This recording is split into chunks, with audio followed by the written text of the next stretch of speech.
আমার মায়ের পেটে টিউমার হয়েছিল, অপারেশন করার টাকা ছিল না, তখন জিদ করে আমি বেতার তেল বিক্রি করা শুরু করি।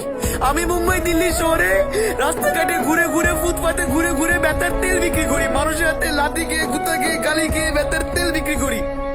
আমি রোদে পুড়ে বৃষ্টিতে ভিজে বেতার তেল বিক্রি করে আমি আমার মাকে অপারেশন করেছি। ওটা আমার জিদ ছিল, জিদ। আমি কসম কেটেছি যে আমার রক্ত বিক্রি করে হলো আমি আমার আম্মাকে ভালো রাখবো। আমার ফেসবুক থেকে আমার ইনকাম আসতো, আমি ভেবেছিলাম আমি আর এই বেতার তেল বিক্রি করবো না, এখন থেকে ভিডিও কন্টিনিউ করবো, আর এইভাবে আমি আমার ফ্যামিলি চালাবো।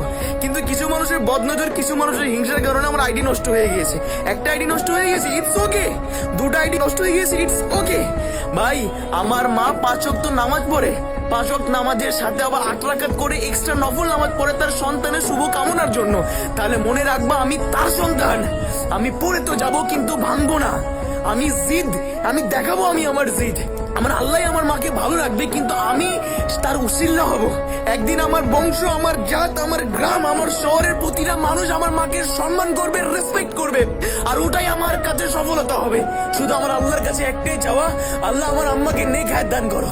আর আম্মা, ধৈর্য ধরো আম্মা, আমি দেখাবো আমার জিদ। আমার জিদ দেখে আমার আল্লাহ বলবে তার ফেরেশতাকে, আমার বান্দা এত জিদ করে, আমার বান্দা কি চাই তুমি দিয়ে দাও, কি চাই তুমি দিয়ে দাও। ইনশাল্লাহ একদিন আমার আল্লাহ আমাকে সফলতা দিবে। আর যতদিন আমার আল্লাহ আমার শরীরে নিঃশ্বাস রাখবে না ভাই, ততদিন সফল হওয়ার চেষ্টা জারি থাকবে ইনশাআল্লাহ।